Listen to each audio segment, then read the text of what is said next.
Hello, good morning, welcome to all. कैसे हैं आप सब? आई होप सब ठीक होगा, पढ़ रहे होंगे, बेहतर होगा। चलिएगा अपने टॉपिक पे आते हैं। लास्ट के क्लास में हमने ट्रांसफॉर्मेशन स्टार्ट किया था, जो कि पहली क्लास ट्रांसफॉर्मेशन की कंप्लीट हो गई थी। आज की क्लास ट्रांसफॉर्मेशन की दूसरी क्लास होगी और ट्रांसफॉर्मेशन में कौन कौन से टॉपिक को डील करते हैं, कौन कौन से पॉइंट्स को देखते हैं, कैसे ट्रांसफॉर्मेशन को समझा जाता है, कौन से सेंटेंसेस को किसमें करते हैं, इंटरचेंजेस क्या होता है, सारी चीजों की चर्चा लास्ट क्लास में हम सभी ने कर लिया है।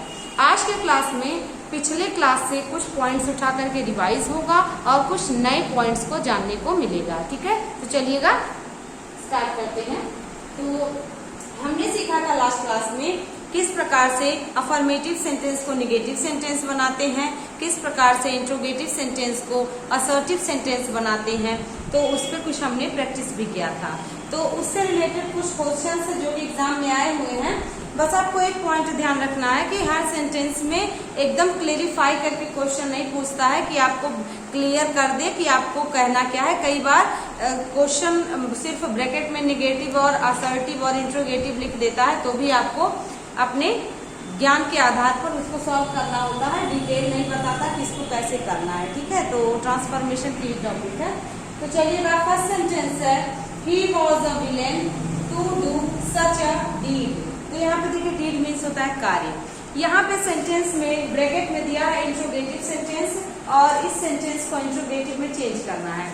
आपने पढ़ लिया है कि जब आप इंट्रोगेटिव सेंटेंस दो प्रकार से पढ़ते हैं, तो एक होता है हेल्पिंग वर्ब टाइप, जिसमें हेल्पिंग वर्ब सब्जेक्ट होता है, इसके बाद मेन वर्ब होता है, आफ्टर दैट ऑब्जेक्ट होता है, क्वेश्चन मार्क होता है। लेकिन जब इंट्रोगेटिव टू नेगेटिव आप पढ़ते हैं तो आप क्या पढ़ते हैं? हेल्पिंग वर्ब देखते हैं, सब्जेक्ट देखते हैं, मेन वर्ब देखते हैं और मेन वर्ब के पहले आप नॉट का प्रयोग करते हैं। तो जब नॉट का यूज करेंगे तो ये वाला इंट्रोगेटिव टू नेगेटिव हो जाएगा। कहने का तात्पर्य ये है कि जब आप दिया गया सेंटेंस असर्टिव सेंटेंस में हो, तो असर्टिव सेंटेंस जब आप दिया रहेगा, असर्टिव सेंटेंस जब दिए रहेंगे तो असर्टिव सेंटेंस में आपको ध्यान देना है कि असर्टिव सेंटेंस निगेटिव है कि नहीं। यदि वह निगेटिव नहीं है तो इंट्रोगेटिव निगेटिव में बनेगा, और यदि असर्टिव सेंटेंस निगेटिव में है तो इंट्रोगेटिव में ही रहेगा, या कह सकते हैं अफर्मेटिव में रहेगा लेकिन निगेटिव में नहीं रहेगा। तो ये सारी पॉइंट्स हम सभी ने सीख लिया था। उसी से रिलेटेड ये क्वेश्चन है, he was a villain to do such a deed work. यहाँ पे देखिए ब्रैकेट में इंट्रोगेटिव पूछा है, ऑप्शंस मैंने नहीं लिखे हैं, बहुत टाइम टेकिंग हो जाता, एक एक ऑप्शन को समझाना होता तो समय बहुत खराब होता है इसमें, इसलिए आप समझेंगे सारे रूल्स को। तो देखिएगा, ही वॉज अ, तो अब यहाँ पर क्या है, ये असर्टिव सेंटेंस क्या है? असर्टिव सेंटेंस अफर्मेटिव में है, तो इंट्रोगेटिव सेंटेंस निगेटिव में बनेगा। तो इंट्रोगेटिव सेंटेंस जब निगेटिव में बनेगा तो कर क्या देना है? जो टेंस होगा उसी का हेल्पिंग वर्ब हम सभी को यूज कर देना है, और उसी का हेल्पिंग वर्ब यूज करके हम सभी इंट्रोगेटिव सेंटेंस को निगेटिव में बनाएंगे। तो जब इंट्रोगेटिव सेंटेंस निगेटिव में बनेगा तो सबसे पहले हेल्पिंग वर्ब आएगा। तो हेल्पिंग वर्ब वॉज है, सब्जेक्ट ही है, इसके बाद जो नॉट है वो मेन वर्ड के बाद या मेन वर्ड के पहले कहा जाए तो मेन वर्ड के पहले लग जाएगा। ठीक है, तो हो जाएगा was he not a villain to do such a deed. अब देखिएगा, दोनों सेंटेंस देखने में एकदम बिल्कुल स्ट्रक्चर अलग है। जब इसी को आप इंटरमीडिएट लेवल पे पढ़ते थे तो वो इंटरचेंज था, उसमें क्या करते थे, अफर्मेटिव को निगेटिव में या इंट्रोगेटिव को अफर्मेटिव में बनाते थे। तो नेगेटिव का रूल नहीं अप्लाई करते थे, अफर्मेटिव को अफर्मेटिव में, इंट्रोगेटिव को इंट्रोगेटिव में, टेंस वही रहता था। लेकिन जब आप कॉम्पिटिटिव फील्ड में आते हैं या जब ट्रांसफॉर्मेशन में उसी टॉपिक को पढ़ते हैं तो आपको दूसरे तरीके से रूल्स को फॉलो करना होता है। तो यहाँ पर he was a villain to do such a deed, इस प्रकार का कार्य करने के लिए वह विलन था। ठीक, तो जब विलन की स्पेलिंग ध्यान से पढ़ लीजिएगा, एग्जाम में आता है VILLAIN, विलेन की स्पेलिंग एग्जाम में कई बार पूछी गई है। ठीक है, तो यहाँ पे देखिए, he was a villain to do such a deed work. Deed मतलब यह कार्य करने के लिए वह विलेन था, यानी कि सेंटेंस को पॉजिटिव में ही आपको आंसर देना है। तो जब आप क्वेश्चन पूछेंगे इसी को इंट्रोगेटिव में तो आप कहेंगे was he not villain to do such a deed, मतलब क्या वह इस कार्य करने के लिए विलेन नहीं था। तो जब आप ऐसा कह रहे हो तो इसका मतलब आप किसी से हाँ में आंसर चाहते हो, तो ही वॉज हो जाएगा he was a willing to do such a deed। तो आप इसको रिवाइज करके समझ पाए होंगे।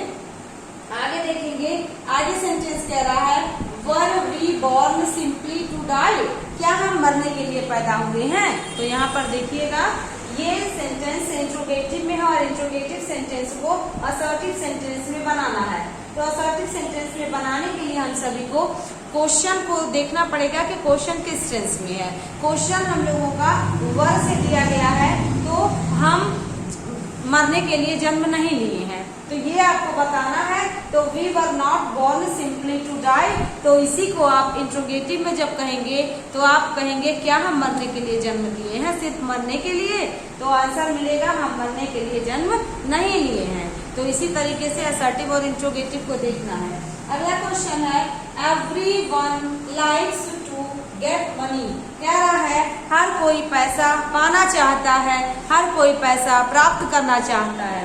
Everyone likes to get money, तो इसका मतलब पैसा प्राप्त करना हर कोई चाहता है। तो जब आप इसको ब्रैकेट में इंट्रोगेटिव पूछा है, तो इंट्रोगेटिव में असर्टिव सेंटेंस इंट्रोगेटिव में है, निगेटिव में नहीं है, तो इंट्रोगेटिव निगेटिव में होगा। तो आप यही तो कहेंगे कौन पैसा नहीं पाना चाहता, तो हर कोई पैसा पाना चाहता है, या कौन पैसा नहीं पसंद करता है, तो हर कोई पैसा पसंद करता है, यही आप बताएंगे। Who does not like to get money, पैसा पाना किसको पसंद नहीं है, तो आंसर आएगा everyone likes to get money, it means everybody wants to get money। okay, next one is nobody will believe such a liar, कह रहा है इस तरीके से झूठ, ऐसे झूठ का कोई भी विश्वास नहीं करेगा। तो आप ऐसे ही तो कहेंगे कौन विश्वास करेगा ऐसे झूठे का, तो आप बोलोगे who will believe। ठीक है, निगेटिव को हटा देंगे क्योंकि दिया गया sentence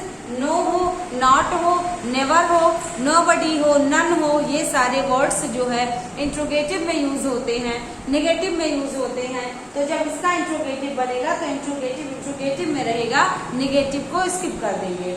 Who will believe such a liar, ऐसे झूठे का कौन विश्वास करेगा, nobody will believe such a liar। तो आई होप आपको ये कंफर्म हुआ होगा। आगे देखते हैं, only a foolish man would behave like this, ये सेंटेंस नेगेटिव में बनाना है। चलिएगा, कह रहा है only a foolish man would behave like this, कह रहा है सिर्फ एक मूर्ख ही ऐसी बातों का विश्वास करेगा। तो आपको क्या कहना पड़ेगा, अगर आपको ध्यान हो तो मैंने आपको बताया था यदि सेंटेंस में ओनली दिया हो, अलोन दिया हो, तो जब हम इसको निगेटिव में चेंज करेंगे तो हम सभी नन बट का यूज कर देते हैं। नन बट का मतलब होता है कोई और नहीं बल्कि एक। ठीक है, और जब ओनली का बात करें तो सिर्फ वही, अलोन की बात करें तो सिर्फ वही। तो यहाँ पे हो जाएगा हमारा सेंटेंस, ये इसका करेक्शन हो जाएगा none but a foolish man would behave like this, है ना। ये एग्जाम में आया हुआ क्वेश्चन है, ध्यान रखिएगा। ब्रैकेट में देखिए निगेटिव दिया है, तो आपको निगेटिव में नॉट वगैरह का यूज नहीं करना है, बस आपको पॉइंट ध्यान रखना है कि यदि असर्टिव सेंटेंस में, अफर्मेटिव सेंटेंस में ओनली दिया हो, अलोन दिया हो, तो निगेटिव बनाते समय नन बट का यूज कर दिया जाता है। नेक्स्ट है शी डिसलाइक्स मी, वह मुझे पसंद नहीं करती है। तो आप यही तो कहेंगे कि वह मुझे पसंद नहीं करती है, डिसलाइक्स मी। अब डिसलाइक्स जो है ये निगेटिव वर्ड भले है, लाइक का अपोजिट, लेकिन सेंटेंस का स्ट्रक्चर तो अफर्मेटिव है।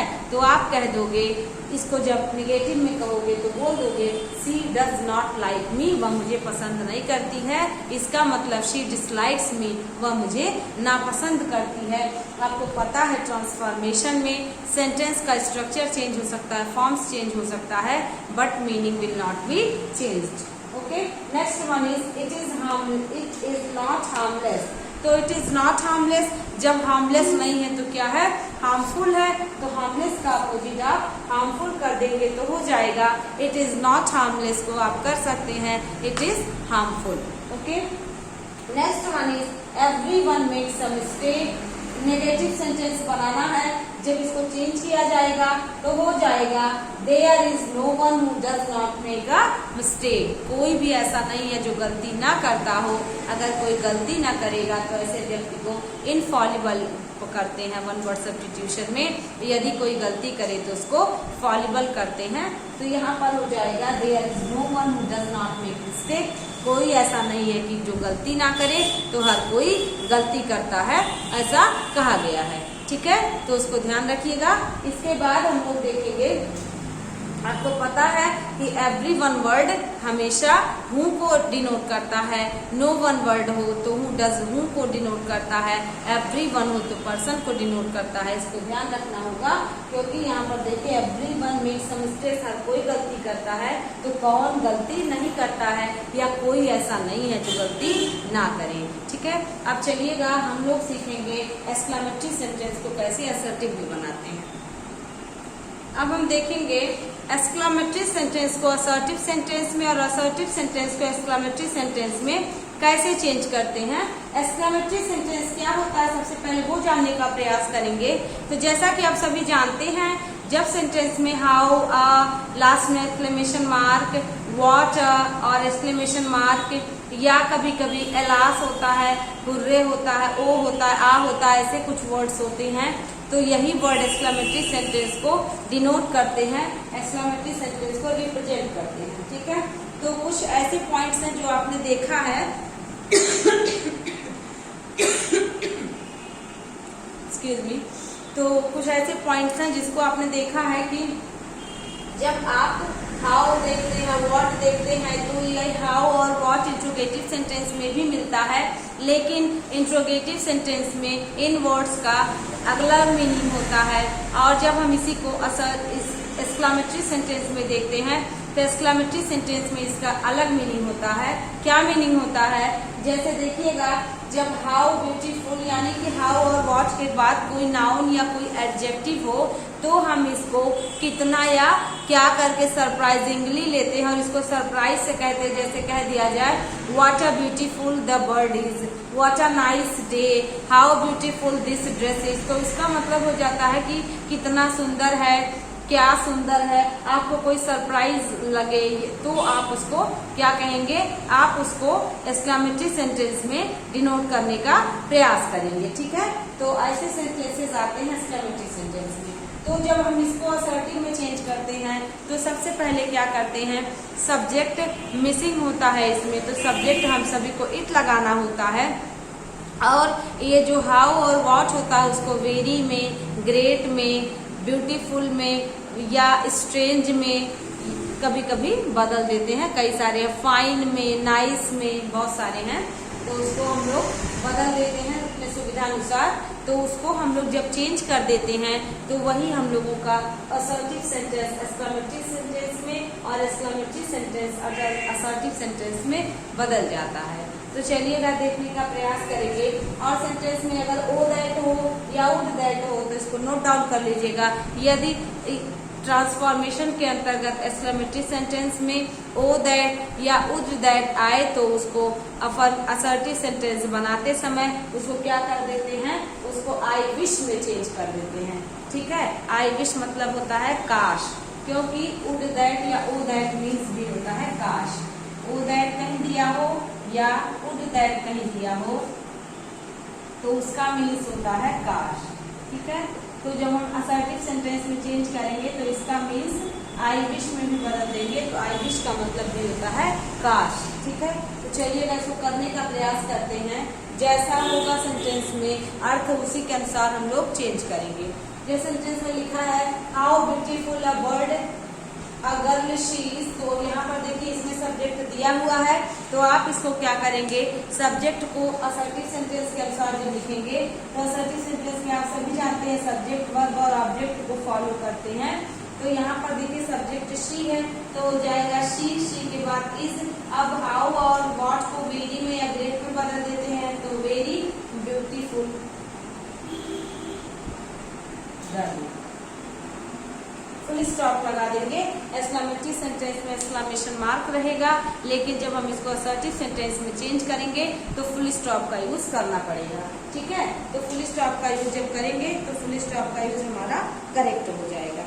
आगे बढ़ते हैं, अगला सेंटेंस है व्हाट अ बिग हाउस। अब यहाँ पर देखिए व्हाट अ बिग हाउस में सब्जेक्ट नहीं है, व्हाट अ के बाद एक एडजेक्टिव बिग दे दिया है और एक नाउन हाउस दे दिया है। तो जब हम इसको चेंज करेंगे तो हम लोग कह सकते हैं it is a very big house. It is a very big house. ये हमारा एक्सक्लेमेटरी सेंटेंस असर्टिव सेंटेंस में चेंज हो गया। ठीक है, अगला सेंटेंस है हाउ नाइस। तो हाउ नाइस को हम लोग कह सकते हैं इट इज वेरी नाइस। ठीक है, it is very nice. How nice को असर्टिव में चेंज कर सकते हैं।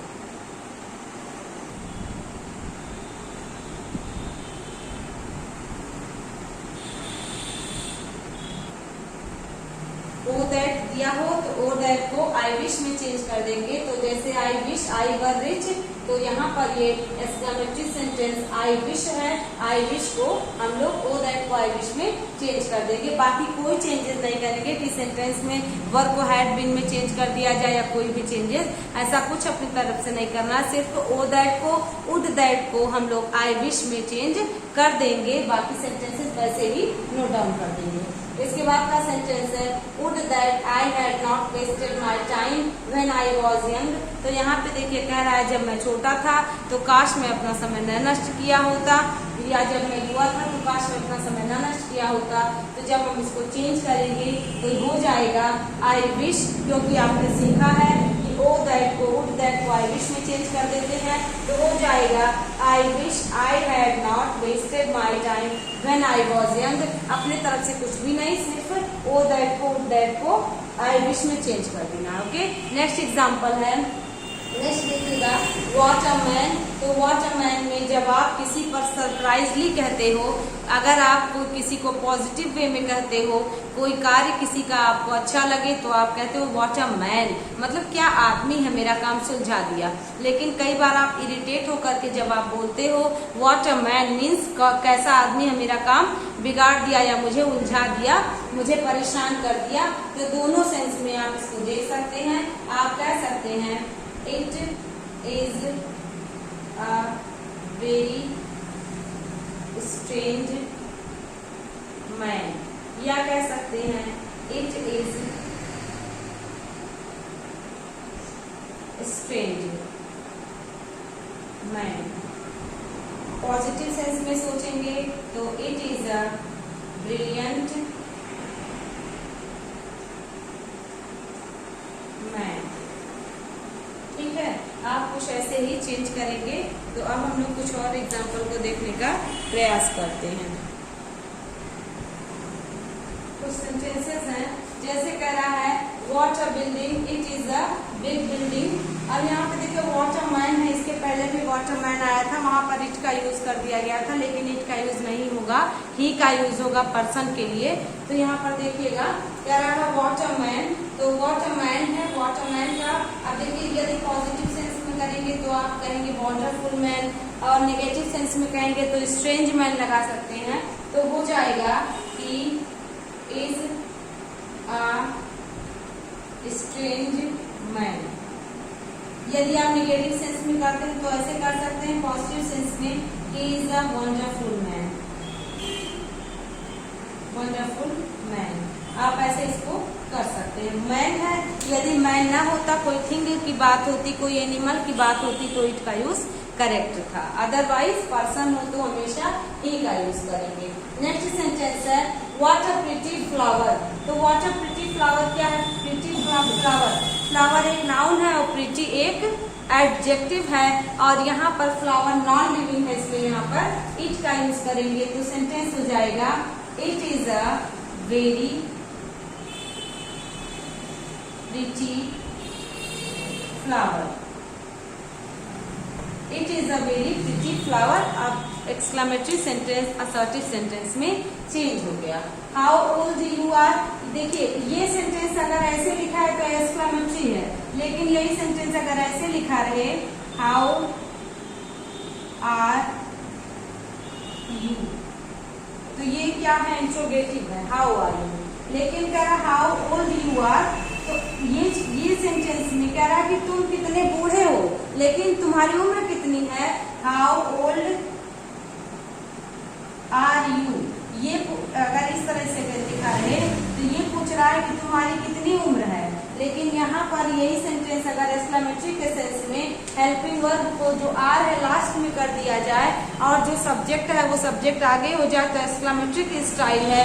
लेकिन यदि यही सेंटेंस हाउ ओल्ड, अब यहाँ पर जो आर हेल्पिंग वर्ब था वो बाद में ना आकर के सब्जेक्ट के पहले चला आए तो वो हमारा इंट्रोगेटिव की स्टाइल को फॉलो करता है। यहाँ पे कह रहा है कि तुम्हारी कितनी उम्र है, यहाँ पे कह रहा है कि तुम कितने बूढ़े हो, तो यहाँ पर जब एक्सक्लेमेटरी सेंटेंस तो हो जाएगा यू आर वेरी ओल्ड, ठीक है, यू आर वेरी ओल्ड कर देगा। लेकिन यहाँ पर आपको I am 25 years old, I am 60 years old, I am 16 years old, आपको ऐसे बताना पड़ेगा कि आपकी उम्र कितनी है। लेकिन यहाँ पर कह रहा है कि तुम कितने बूढ़े हो, तो तुम वेरी लगा दिया हाउ के स्थान पे, मतलब तुम बहुत बूढ़े हो, ठीक है। इसके बाद है how stupid of me to forget her name, मतलब कह रहा है कि मैं कितना मूर्ख हूँ जो तुम्हारा नाम भूल गया। तो कुछ भी आपको चेंजेस नहीं करना है, आपको इस तरीके से बोल देना है आई एम वेरी स्टूपिड या I am stupid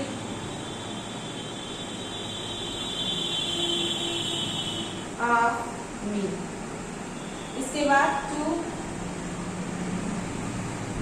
forget her name, यहाँ पर आप इस वेरी को भी ऑफ मी को भी हटा सकते हैं, आई एम वेरी स्टूपिड भी लगा सकते हैं, I am very stupid to forget her name, ठीक है। तो इस तरीके से आपने देख लिया कि कैसे आपको असर्टिव सेंटेंस में चेंजेस करने हैं। अब आपको ध्यान देना होगा कि कई बार आप असर्टिव सेंटेंस में कुछ और भी एक्स्ट्रा वर्ड्स देखते हैं, जो है आर है, ओव है, हुर्रे है, लास है, ब्रेवो है, ये सारे वर्ड्स भी आपको एक्सक्लेमेटरी सेंटेंस में देखने को मिलते हैं। तो उसको कैसे करेंगे, बस आपको यही समझना होगा कि जब आप ऐसे सेंटेंसेस को करेंगे, क्योंकि आपने पढ़ा है कि आम हो, एलास हो, हुर्रे हो, ओह हो, ठीक है, ब्रेवो हो, कुछ ऐसे वर्ड्स होते हैं जो एक्सक्लेमेटरी सेंटेंस में आते हैं,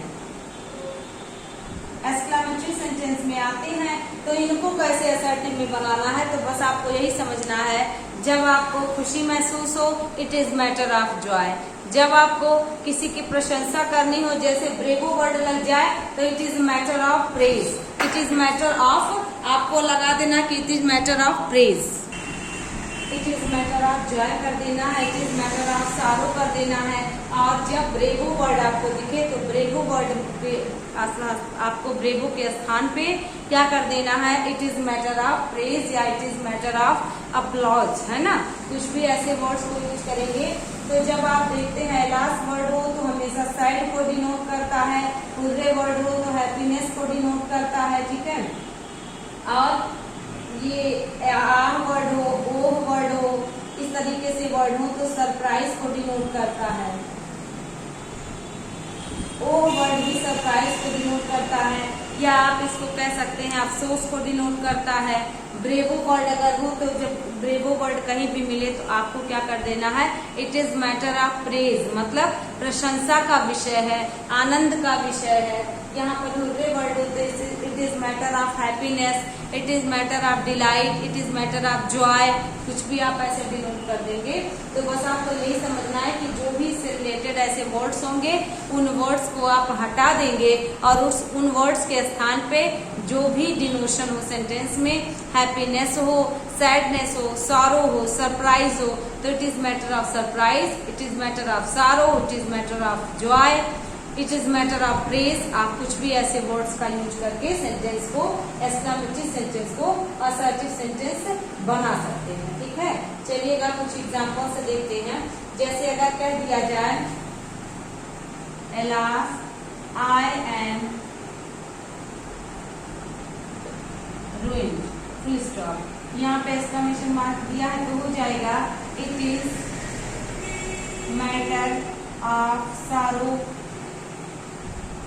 that I am ruined। ठीक है, it is matter of sorrow that I am ruined। तो आप ऐसे ही नोट डाउन कर लीजिएगा।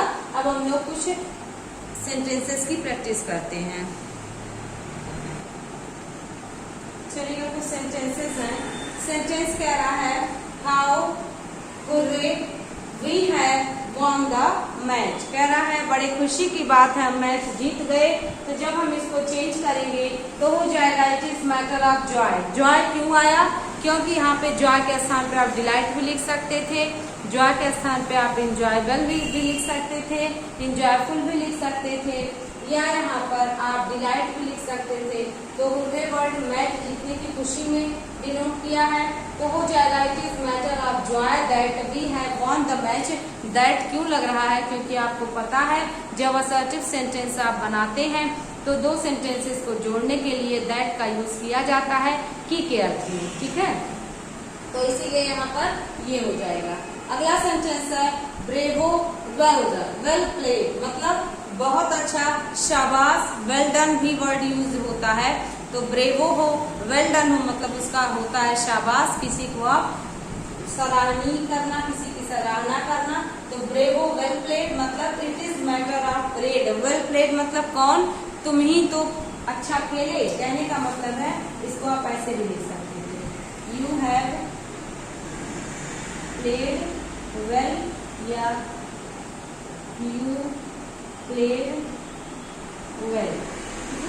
आप इसको ऐसे लिख सकते थे। तो यहाँ पे प्लेड वेल में ही यू हैव प्लेड वेल या यू प्लेड वेल हिडन है। ठीक है, तो यहाँ पे हो जाएगा it is matter of praise मतलब क्या है? प्रशंसा का विषय है कि तुमने अच्छा खेला। तो ये एक्सक्लेमेटरी सेंटेंस असर्टिव सेंटेंस में इसी तरीके से बनाया जाएगा। अगला है alas my best friend is no more. No more का मतलब होता है नहीं रहा।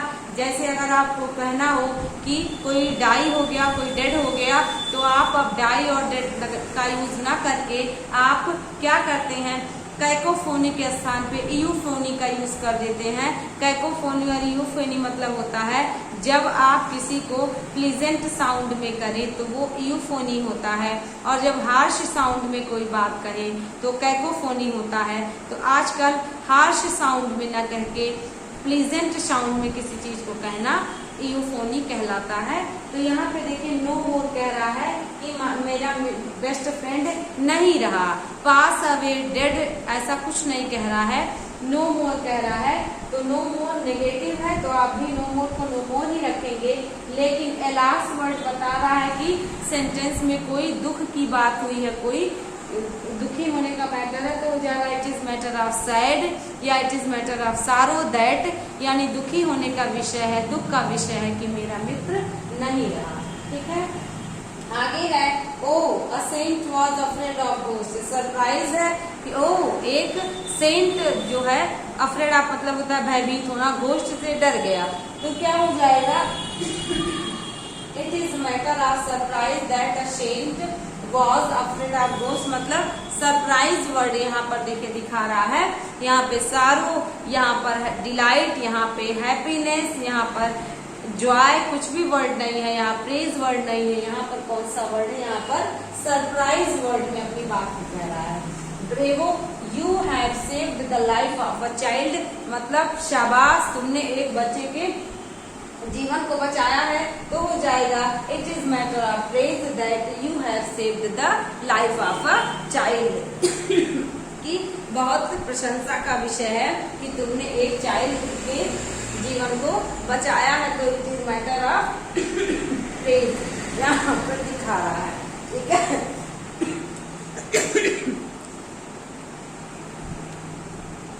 अब हम लोगों ने सीख लिया है एक्टिव वॉइस ट्रांसफॉर्मेशन में।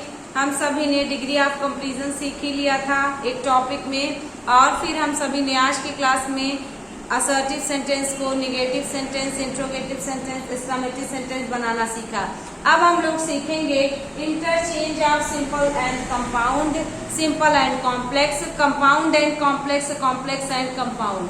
तो सबसे पहले अब हम लोग ध्यान देंगे कि क्या पढ़ने का प्रयास करेंगे सेंटेंस। तो एक आपने सेंटेंस पढ़ा है, sentence is a group of words which makes a complete sentence, that is called sentence. वो वाला सेंटेंस यहाँ नहीं पढ़ना है, वो वाला सेंटेंस 5 टाइप्स का होता है, वह भी नहीं पढ़ना है। आज हम लोगों को दूसरा वाला सेंटेंस पढ़ना है जो कि सिंपल होता है, कंपाउंड होता है और कॉम्प्लेक्स होता है। तो सिंपल, कॉम्प्लेक्स और कंपाउंड कहने को ये टॉपिक एकेडमिक फील्ड में पढ़ते हैं, लेकिन मेरे बहुत से विद्यार्थी ऐसे हैं जो कई बार बात करते हैं कि समझ नहीं आता है या कॉम्प्लिकेटेड है या उलझ जाते हैं बच्चे कि कौन से कंजक्शन का यूज करें। तो बच्चों आपने देखा होगा कि आपने एक क्लास पढ़ी थी कंजक्शन की और एक क्लास पढ़ी थी आपने क्लॉज की। तो कंजक्शन और क्लॉज की क्लास फिर से आप देख लीजिएगा तो आपका टॉपिक कंफर्म हो जाएगा। उसी टॉपिक को कनेक्ट करते हुए आज ट्रांसफॉर्मेशन में हम लोग सेंटेंस को पढ़ेंगे। तो आपने क्लास को मैं एक बार रिवाइज करा देती हूँ, यहाँ तक पहुँचने के लिए उसको बहुत आवश्यक है एक बार रिवाइज करना। क्लास को आपने देखा था, क्लॉज क्या होता है आपको बताया गया था, सब्जेक्ट वर्ब जिस सेंटेंस में हो वही सेंटेंस एक क्लॉज कहलाता है। यदि सब्जेक्ट वर्ड की उपस्थिति ना हो सब्जेक्ट और वर्ब की और सेंटेंस एक कंप्लीट मीनिंग दे तो फ्रेज कहलाता है, वो क्लॉज नहीं होता। क्लॉज और फ्रेज में यही अंतर है कि क्लॉज में सब्जेक्ट और वर्ब का होना आवश्यक है, लेकिन फ्रेज में मीनिंग कंप्लीट हो सब्जेक्ट वर्ब का होना आवश्यक नहीं है। ठीक है, तो उस प्रकार से क्लॉज हमने पढ़े थे। तो क्लॉज कितने प्रकार के होते हैं आपने पढ़ा था, noun clause, adjective clause, adverb clause, और आपने पढ़ा था सबऑर्डिनेट क्लॉज, कोऑर्डिनेट क्लॉज। कुछ भी नहीं, आप ऐसे समझिएगा कि जब आपने प्रिंसिपल क्लॉज को, सबऑर्डिनेट क्लॉज को और कोऑर्डिनेट क्लॉज को बांटा था तब इतने सारे क्लॉजेज हुए थे, प्रिंसिपल क्लॉज, नाउन क्लॉज और सब एडजेक्टिव क्लॉज, एडवर्ब क्लॉज। कुछ नहीं समझना, सिर्फ ऐसे समझिएगा। क्लॉज 3 प्रकार के होते हैं। कौन कौन से होते हैं? प्रिंसिपल क्लॉज होता है, कोऑर्डिनेट क्लॉज होता है और सबऑर्डिनेट क्लॉज होता है। तो सबऑर्डिनेट क्लॉज, प्रिंसिपल क्लॉज और कोऑर्डिनेट क्लॉज क्या होता है? प्रिंसिपल क्लॉज जो होता है वो अपनी मीनिंग को कंप्लीट कर लेता है, उसको किसी पर निर्भर होने की आवश्यकता नहीं होती, किसी और सेंटेंस पे उसका डिपेंडेंट नहीं होता, इसलिए उसको इंडिपेंडेंट क्लॉज भी कहते हैं। वहीं पर जब बात करेंगे कोऑर्डिनेट क्लॉज की, तो जब दो सेंटेंस किसी चीज से जुड़े हो तो पहला क्लॉज क्या कहलाता है, दूसरा क्लॉज क्या कहलाता है, उसको जानेंगे। पहला क्लॉज जो होता है जो किसी पर निर्भर ना होता है वह प्रिंसिपल क्लॉज होता है, और यदि दूसरा वाला क्लॉज कोऑर्डिनेटिंग कंजक्शन से अटैच्ड है या कोऑर्डिनेटिंग कंजक्शन उसको ज्वाइंट कर रहा है तो वो कोऑर्डिनेट क्लॉज हो जाएगा। यदि सबऑर्डिनेटिंग कंजक्शन उसको ज्वाइंट करेगा प्रिंसिपल क्लॉज से तो वो सबऑर्डिनेट क्लॉज हो जाएगा। और सबऑर्डिनेट क्लॉज और कोऑर्डिनेट क्लॉज में यही अंतर है कि कोऑर्डिनेट क्लॉज स्वतंत्र होते हैं, यदि इनका कंजक्शन प्रिंसिपल क्लॉज के स्थान पर आ जाए तो प्रिंसिपल क्लॉज कोऑर्डिनेट बन जाता है और कोऑर्डिनेट क्लॉज प्रिंसिपल क्लॉज बन सकता है। एक दूसरे को ये कोरिलेट करते हैं और एक दूसरे को रिप्लेस कर सकते हैं, लेकिन वही सबऑर्डिनेट क्लॉज और प्रिंसिपल क्लॉज अगर एक सेंटेंस में आया है तो प्रिंसिपल क्लॉज सबऑर्डिनेट क्लॉज का स्थान नहीं ले सकता, सबऑर्डिनेट क्लॉज प्रिंसिपल क्लॉज का स्थान नहीं ले सकता। एक क्लॉज और आपने पढ़ा था कोरिलेटिव वाला, तो उसमें क्या होता है दोनों क्लॉज अपना अलग अलग मीनिंग निकालते हैं, दोनों स्वतंत्र होते हैं। ठीक है, फिर जो आपने noun clause, adverb clause, adjective clause पढ़ा था, noun clause, adverb clause, adjective clause भी सबऑर्डिनेट क्लॉज के ही प्रकार होते हैं। ठीक है, तो देखिएगा सबसे पहले देखेंगे सिंपल सेंटेंस क्या होता है, कंपाउंड सेंटेंस और कॉम्प्लेक्स सेंटेंस। क्लास तो समझ ही गए होंगे, रिकॉल भी हो गया होगा, तो समझने का प्रयास करेंगे। सिंपल सेंटेंस, कंपाउंड सेंटेंस और कॉम्प्लेक्स सेंटेंस। किसी सेंटेंस में एक सब्जेक्ट हो और एक उसका फाइनाइट वर्ब हो तो वो सेंटेंस सिंपल सेंटेंस कहलाता है। अब फिर से फाइनाइट वर्ब को याद करिएगा। तो फाइनाइट वर्ब आपको बताया गया था कि ऐसा वर्ब जो अपने सब्जेक्ट के नंबर पर्सन जेंडर के अनुसार चेंज हो जाए वो फाइनाइट वर्ब, और जो सेंटेंस के नंबर पर्सन जेंडर के अनुसार ना चेंज हो वो इनफाइनाइट वर्ब कहते हैं या नॉन फाइनाइट वर्ब कहते हैं। जैसे लिख दिया जाए he went to Agra to see the Taj। तो यहाँ पे देखिए went है, he goes to Agra to see the Taj। यहाँ पे देखिए गोज है, तो ये जो चेंज हो जा रहा है वो फाइनाइट वर्ब है, और जो नहीं चेंज हो रहा है वो नॉन फाइनाइट वर्ब है। ठीक है, वो किसी भी सेंटेंस में नंबर, पर्सन, जेंडर का जब असर नहीं पड़ता है तो non finite verb. Non finite verb आपके 3 प्रकार के बताए गए थे, कौन कौन से, ध्यान रखिएगा। जीरंड हो गया, पार्टिसिपल हो गया और इन्फिनिटिव हो गया। ये सारे हमारे नॉन फाइनाइट वर्ब होते हैं। फाइनाइट वर्ब क्या होते हैं, जो सेंटेंस के नंबर, पर्सन, जेंडर के अनुसार बदल जाते हैं, अभी फाइनाइट वर्ब कहलाते हैं। ठीक है, तो सिंपल सेंटेंस में एक सेंटेंस का सब्जेक्ट होगा, एक ही सब्जेक्ट होगा और एक ही फाइनाइट वर्ब होगा, तो वो सिंपल सेंटेंस कहलाएगा। जैसे सेंटेंस को अगर देख लिया जाए,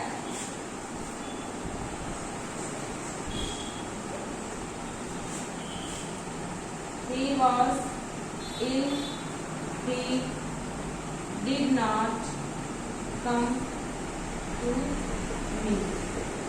कह रहा है he was ill, he did not come to me। वह बीमार था, वह मेरे पास नहीं आया। तो वह बीमार था, मेरे पास नहीं आया, हम कह सकते हैं ना on account of his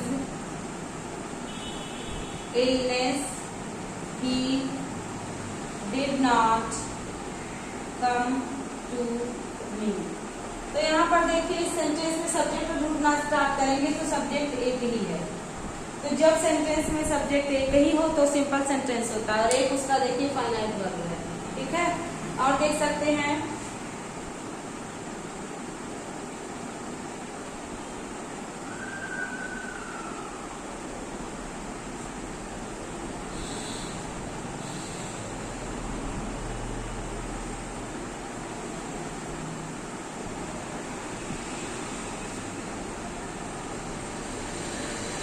you are a good boy, you should help me. तो आप ऐसे कह सकते हैं ना, बीइंग अ गुड बॉय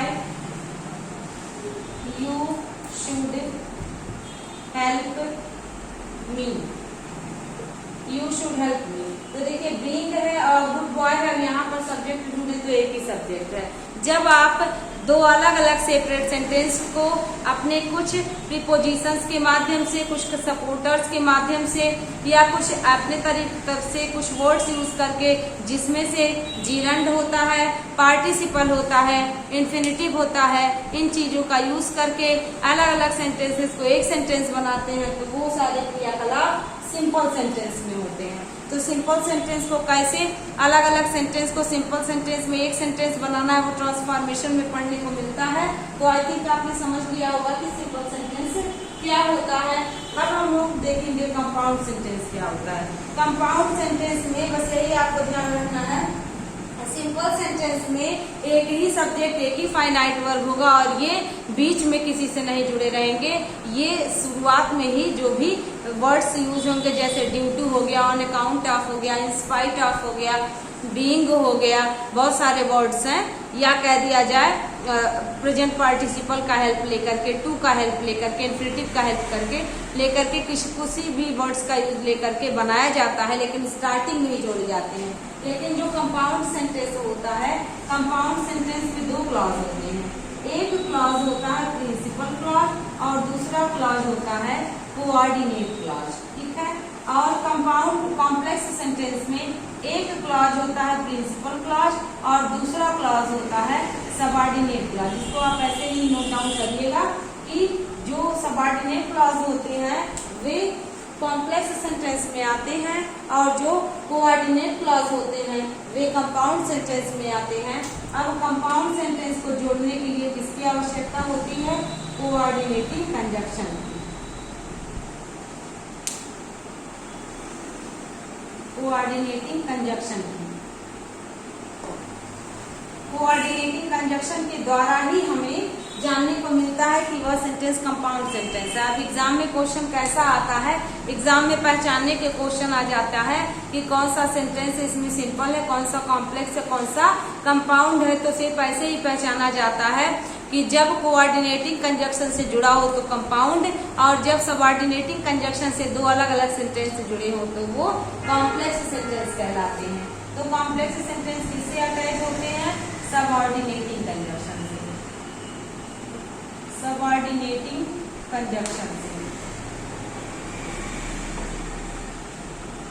ये ऐड होते हैं। ठीक है, तो आपने देख लिया कंपाउंड सेंटेंस में एक प्रिंसिपल क्लॉज और दूसरा कोऑर्डिनेट क्लॉज, और कॉम्प्लेक्स सेंटेंस में एक प्रिंसिपल क्लॉज और दूसरा होता है सबऑर्डिनेट क्लॉज होता है। सबऑर्डिनेट क्लॉज सबऑर्डिनेटिंग कंजक्शन को जोड़ता है, प्रिंसिपल क्लॉज वो जो नहीं जुड़ेगा वो प्रिंसिपल, और जो जुड़ेगा वो सबऑर्डिनेटिंग से सबऑर्डिनेट क्लॉज, और जिसके साथ कोऑर्डिनेटिंग कंजक्शन अटैच होंगे वो कोऑर्डिनेट क्लॉज बन जाएगा। और बाद वाला प्रिंसिपल, अगर पहले ही क्लॉज क्या है, पहले ही क्लॉज में कंजक्शन लगा है तो पहला वाला कोऑर्डिनेट, बाद वाला प्रिंसिपल। एग्जाम्पल देखने का प्रयास करेंगे।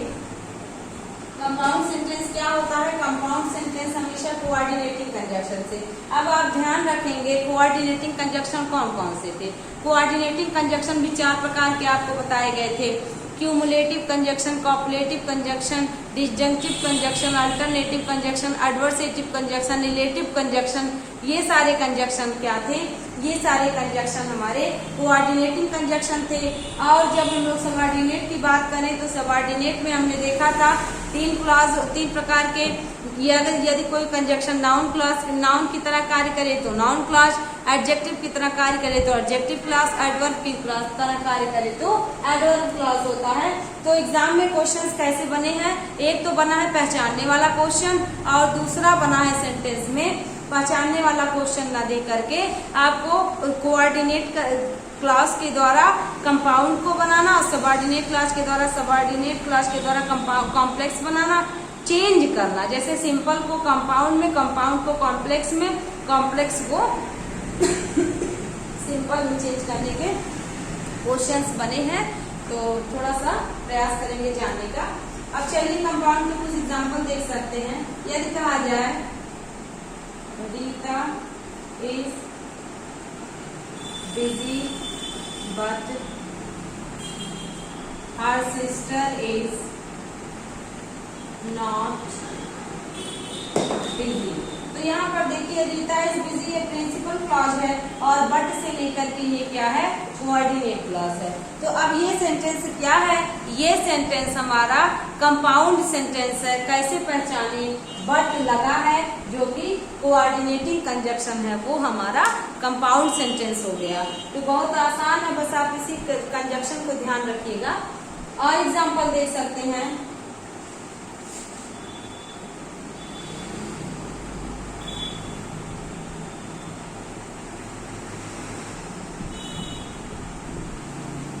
I was busy so I did not call you।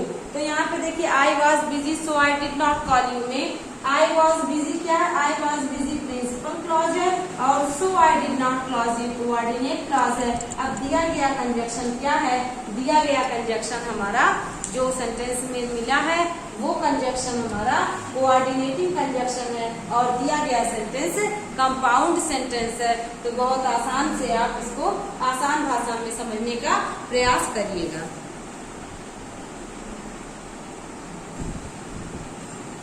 तो जैसा कि आपने देखा, having finished her work, she returned home। अब आपको पहचानना होगा कि कौन सा सेंटेंस सिंपल है, कौन सा सेंटेंस कॉम्प्लेक्स है, और कौन सा सेंटेंस कंपाउंड है। तो आपने पता है कि सिंपल सेंटेंस में एक सब्जेक्ट होता है और एक उसका फाइनाइट वर्ब होता है। सिंपल सेंटेंस बनाने के लिए हम सभी को फ्रेज इन अपोजिशन की आवश्यकता होती है, पार्टिसिपल जानने की आवश्यकता होती है, जीरंड जानने की आवश्यकता होती है, इन्फिनिटिव जानने की आवश्यकता होती है। मतलब इन सभी वर्ड्स के द्वारा कुछ फिक्स प्रीपोजिशन होते हैं। जैसे कुछ ऐसे वर्ड्स होते हैं जिनको ऐड करके भी सिंपल सेंटेंस बनाया जाता है, जैसे ऑन अकाउंट ऑफ हो गया, बिकॉज ऑफ हो गया, इन स्पाइट ऑफ हो गया, ड्यू टू हो गया, ओइंग टू हो गया। मतलब कुछ पर्टिकुलर वर्ड्स होते हैं, उन पर्टिकुलर वर्ड्स का एक एग्जैक्ट मीनिंग होता है, ठीक ना। और जो कंपाउंड सेंटेंस और कॉम्प्लेक्स सेंटेंस होता है वो कोई ना कोई कंजक्शन से जुड़ते हैं। सिंपल सेंटेंस किसी कंजक्शन से नहीं जुड़ता है, इस बात को ध्यान रखना होगा। सिंपल सेंटेंस में कोई कंजक्शन नहीं लगता, लगेगा तो सिर्फ प्रीपोजिशन लगेगा, या तो पार्टिसिपल यूज होगा या जीरंड यूज होगा। लेकिन जब कंपाउंड सेंटेंस और कॉम्प्लेक्स सेंटेंस की बात होगी तो उसमें हम लोग कोऑर्डिनेटिंग कंजक्शन और सबऑर्डिनेटिंग कंजक्शन का यूज करेंगे।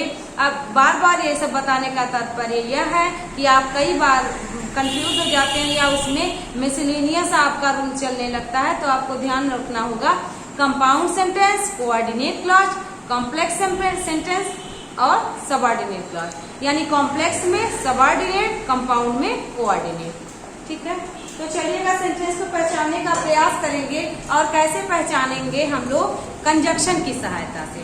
तो देखिएगा यहाँ पे जो हमारा हैविंग फिनिश्ड पहला सेंटेंस है, हर वक्त शी रिटर्न्ड होम, यहाँ कहीं कंजक्शन का यूज हुआ है? कहीं भी कंजक्शन का यूज नहीं हुआ है। दो सेंटेंस इसमें भी अटैच हुए हैं, दो सेंटेंस इसमें भी ऐड हैं, लेकिन इसमें कोई भी कंजक्शन का यूज नहीं किया गया है। तो यहाँ पर देखिएगा यूज किसका किया गया है, कह रहा है हैविंग फिनिश्ड हर वर्क, यानी कि अपना काम समाप्त करके इसके बाद क्या हुआ है, शी रिटर्न्ड होम, वो अपने घर लौट गई। तो अगर आप ध्यान से समझने का प्रयास करें तो आपको समझ आ रहा है कि यहाँ पर एक कार्य की पूर्ण समाप्ति के बाद दूसरा कार्य की बात हो रहा है। तो यहाँ पर परफेक्ट पार्टिसिपल की बात हो रही है, और परफेक्ट पार्टिसिपल बाय स्ट्रक्चर आपने सीखा था हैविंग प्लस वर्ब का थर्ड फॉर्म या हैविंग बीन प्लस वर्ब का थर्ड फॉर्म। तो यहाँ पर देखिएगा एक कार्य की पूर्ण समाप्ति के बाद दूसरा कार्य, इसका मतलब आप समझ गए हैं कि ये दिया गया सेंटेंस क्या है, सिंपल सेंटेंस है, ठीक है। और सेंटेंस में जैसे चार सेंटेंस दे दिया या एक ही सेंटेंस को चार तरीके से दे दिया, बोलेगा इसमें कौन सा सेंटेंस है, ऑप्शन दे देगा आपको, ठीक है। तो आपको समझना होगा कि जब कंजक्शन से जुड़े तो कंपाउंड या कॉम्प्लेक्स, और जब कंजक्शन से ना जुड़े या तो कॉमा से जुड़े या किसी प्रीपोजिशन से ऐड हो या पार्टिसिपल से ऐड हो तो सिंपल सेंटेंस होता है। तो ये सिंपल सेंटेंस है। नेक्स्ट देखिएगा, he is not only laborious but also intelligent. तो नॉट ओनली और बट आल्सो आपने कोऑर्डिनेटिंग कंजक्शन में पढ़ा था कि यही नहीं बल्कि यह भी ऐसे के अर्थ में। तो यहाँ पर देखिए वह लेबोरियस ही नहीं है बल्कि इंटेलिजेंट भी है। इस बात को बताने के लिए आपने यहाँ पर सेंटेंस में नॉट ओनली और बट आल्सो को यूज किया। तो दो क्लॉज अटैच हैं, तो ये सेंटेंस हमारा कंपाउंड सेंटेंस है। कंपाउंड सेंटेंस क्यों है, क्योंकि यहाँ पर जो कंपाउंड सेंटेंस होता है वो कोऑर्डिनेटिंग कंजक्शन को लेकर के चलता है, और not only but also coordinating conjunction है। आगे देखिएगा, वी मस्ट ईट और वी कैन नॉट लिव। अगर हमें जीना है तो खाना पड़ेगा, तो कह रहा है वी मस्ट ईट, मतलब हमें खाना होगा, हमें खाना चाहिए,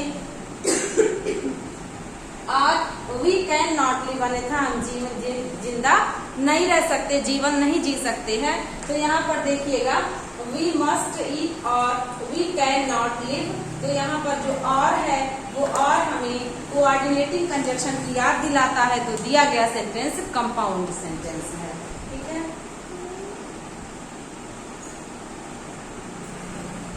अगला है, he was in bad health and so he could not work. वह बैड हेल्थ में था, यानी कि उसका तबीयत नहीं ठीक था, उसका स्वास्थ्य खराब था, and so he could not work, इसलिए वह कार्य नहीं कर सका। तो यहाँ पर एंड सो भी कोऑर्डिनेटिंग कंजक्शन भी है, और कोऑर्डिनेटिंग कंजक्शन में आपको बताया गया था, कोऑर्डिनेटिंग कंजक्शन में आपको एंड सो का यूज बताया गया था, बोथ के साथ एंड का यूज बताया गया था, नॉट ओनली के साथ बट आल्सो का यूज बताया गया था, एज वेल एज का यूज बताया गया था, बहुत सारे कंजक्शन आपको बताए गए थे। तो यहाँ पर ये सेंटेंस भी कंपाउंड सेंटेंस है, ठीक है। आगे देखेंगे, taking his coat he set off. कह रहा है taking his coat he set off, मतलब कोट उतार करके वह, ठीक है, टेकिंग हिज कोट, अपना कोट लेकर के वह सेट ऑफ। तो ही सेट ऑफ, तो वह चला गया या बैठ गया। देखिए टेकिंग कौन सा है, प्रेजेंट पार्टिसिपल का यूज किया गया है। और यहाँ पर एक ही सब्जेक्ट है, वो क्या है, वो एक सब्जेक्ट है ही और एक फाइनाइट वर्ब है सेट ऑफ। ठीक है, तो यहाँ पर देखिएगा taking his coat present participle है और ही सब्जेक्ट है और उसका फाइनाइट वर्ब सेट है। अगला सेंटेंस है he said that he was innocent, that subordinating conjunction है और यहाँ पर जब सबऑर्डिनेटिंग कंजक्शन आपको मिल गया तो ये सेंटेंस हमारा कॉम्प्लेक्स सेंटेंस है। तो आई होप आपको आज की क्लास बहुत अच्छे से समझ आई होगी, आपने कुछ अच्छे पॉइंट्स को सीखे होंगे, कुछ बहुत अच्छे से प्रैक्टिस भी करिएगा, बहुत सारे बुक्स से एक्सरसाइजेस करते रहिएगा। नेक्स्ट क्लास में हम लोग इसी ट्रांसफॉर्मेशन को सिंपल, कॉम्प्लेक्स और कंपाउंड की डिटेल स्टडी करेंगे। सिंपल, कॉम्प्लेक्स, कंपाउंड की हम लोग जानने का प्रयास करेंगे कि कौन कौन से कंजक्शन कैसे अटैच होते हैं और कैसे अभी तो आज के इसमें हमने सीखा कि कैसे पहचानना है और कौन सा सेंटेंस किसमें लिखा है, लेकिन सॉरी आगे की क्लास में हम सभी लोग देखने का प्रयास करेंगे कि कैसे सिंपल को कैसे कंपाउंड में बना देते हैं और सिंपल को कैसे कॉम्प्लेक्स में बना देते हैं, कॉम्प्लेक्स को कैसे कंपाउंड में बना देते हैं। तो इस तरीके से हम लोग बहुत अच्छे से जानने का प्रयास करेंगे। उसके लिए आप क्लॉज और कंजक्शन की अच्छे से प्रैक्टिस करिएगा। तो आज की क्लास यही कंप्लीट होती है। Thank you.